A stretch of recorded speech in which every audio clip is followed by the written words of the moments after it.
Bonjour, j'espère que vous avez passé de bonnes vacances et que vous êtes prêts pour redémarrer. Donc nous en avons encore au moins pour 3 semaines de cours, comme ça en ligne, sous forme de vidéo. Cela devrait nous permettre de terminer le cours de cette année de spécialité. Il nous restera à faire beaucoup d'exercices, notamment sur l'arithmétique. Alors, donc vous aviez à faire pour aujourd'hui l'exercice 34, page 103. Donc, dans cet exercice, on vous demandait d'appliquer la méthode du cours, c'est-à-dire de remonter l'algorithme d'Euclide afin de trouver les coefficients de l'égalité de Bezout. Donc, on vous demandait de faire cette méthode avec 187 et 78. Donc, j'écris mes divisions euclidiennes. Donc, voici la première. Donc, je recommence avec 78 avec 31. Donc, systématiquement avec le quotient et le reste.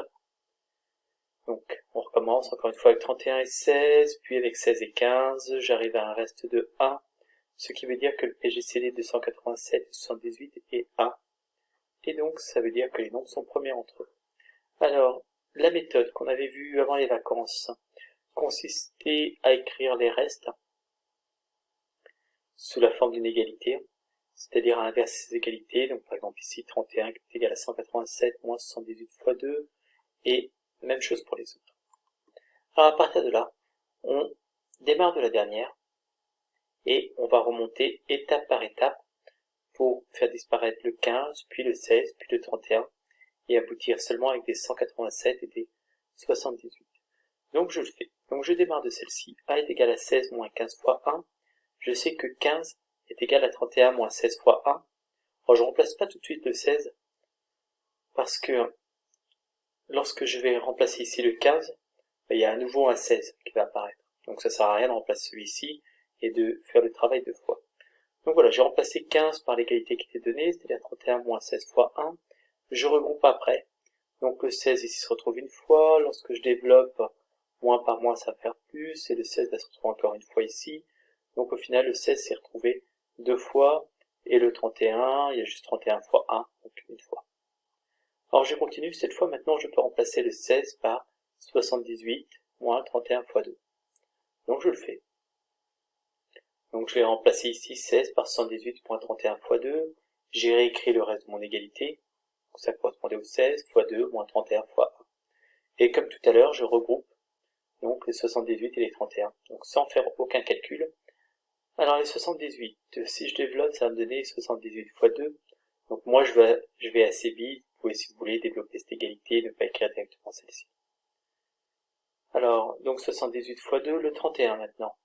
Donc multiplié par 2, ça fait multiplié par 4. Donc j'ai un moins devant, donc moins 4.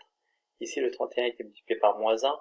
Donc au final, 31 multiplié par moins 5.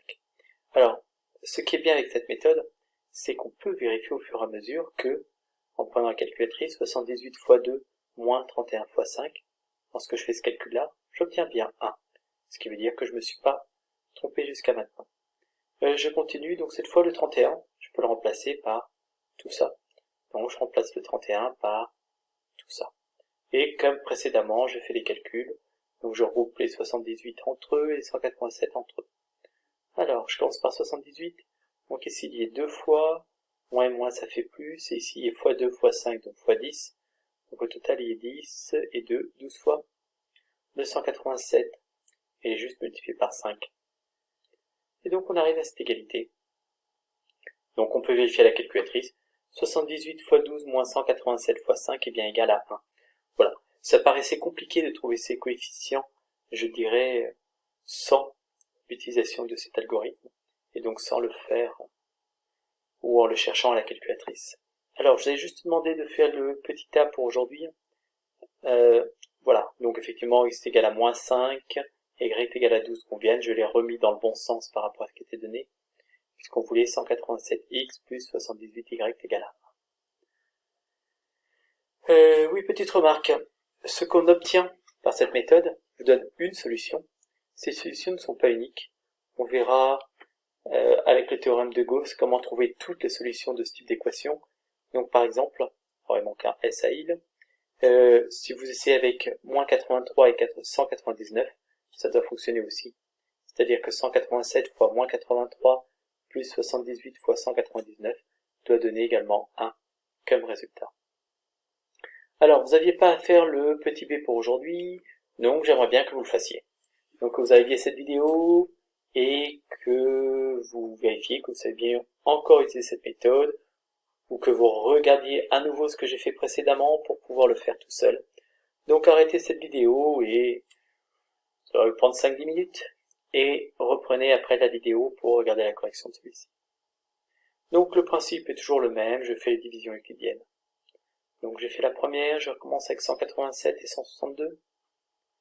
Il reste 25, je recommence avec 162 et 25. Il reste 12, je recommence avec 25 et 12. Il reste 1, donc les nombres sont premiers entre eux. Donc effectivement, dans un premier temps, on va seulement le faire avec des nombres premiers entre eux. On va voir aujourd'hui dans le cours comment on fait si les nombres ne sont pas premiers entre eux. Si on trouve un PGCD qui n'est pas de 1. Donc j'inverse maintenant toutes ces relations. Voilà, pas très compliqué, il suffit de passer ce terme-là systématiquement de l'autre côté. Et je pars de la dernière.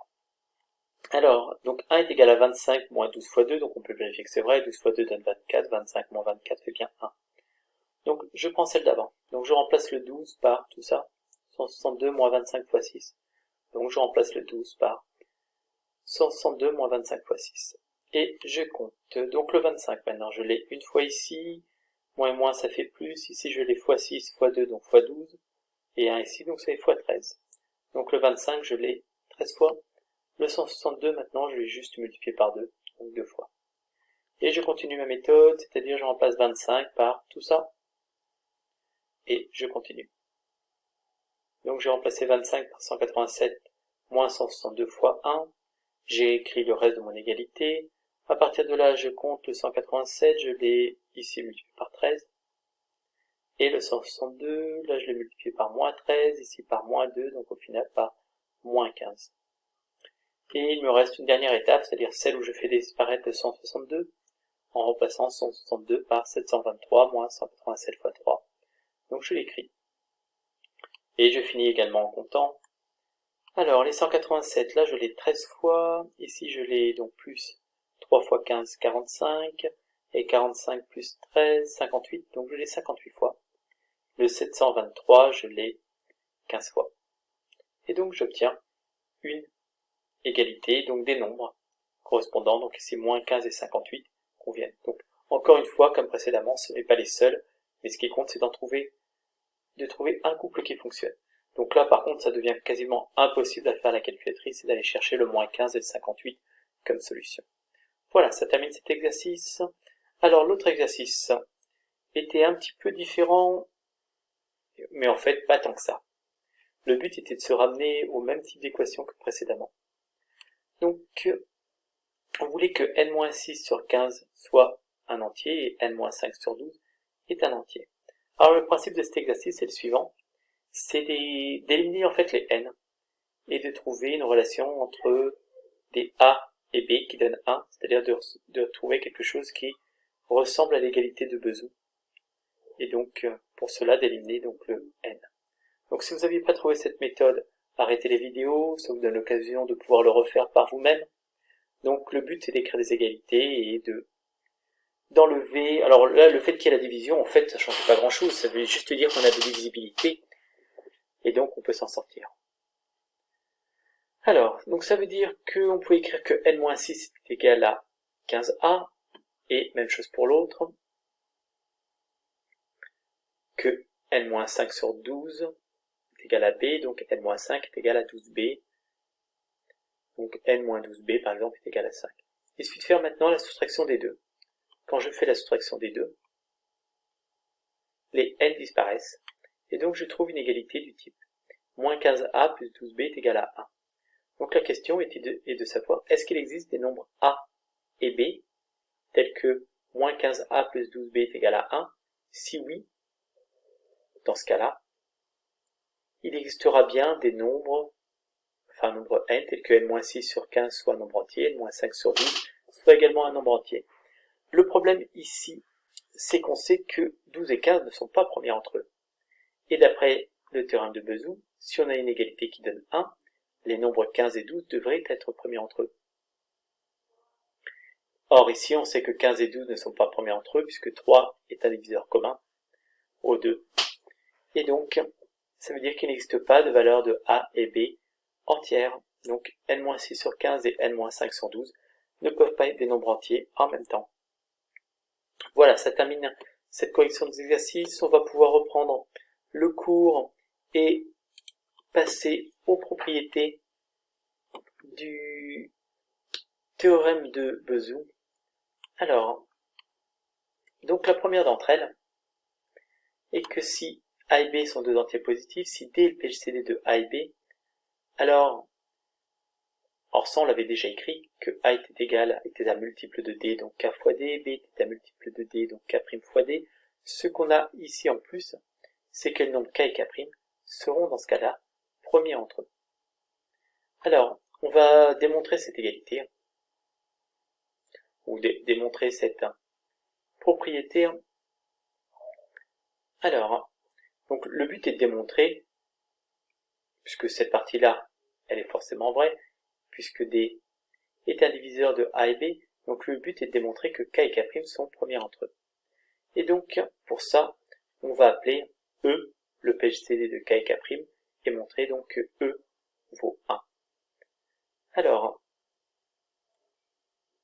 donc si E est le PJCD de K et K', ça veut dire que E divise K et K', ça veut dire que K est égal à L fois E et K' est égal à L' fois E. Donc si je multiplie par D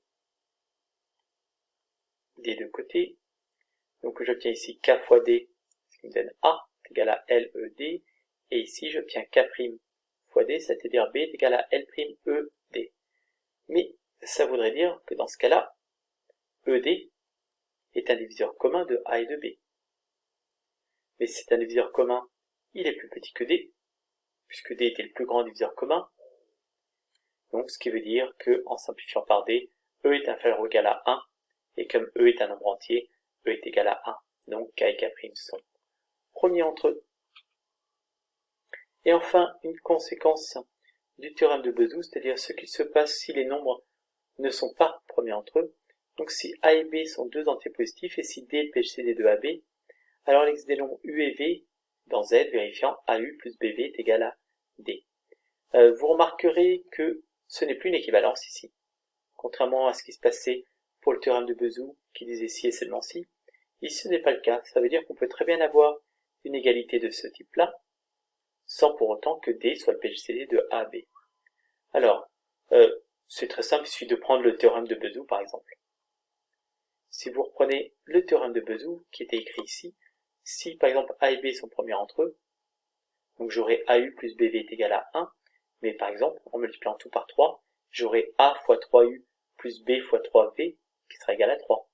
Et pourtant, 3 n'est pas le PJCD de A et B. Donc c'est pour ça que cette propriété ne fonctionne que dans un sens. Alors, elle se démontre facilement. C'est une conséquence à la fois de la propriété qui est au-dessus et du théorème de Bezout. Donc je vous laisse chercher cette démonstration, arrêtez cette vidéo et cherchez-la.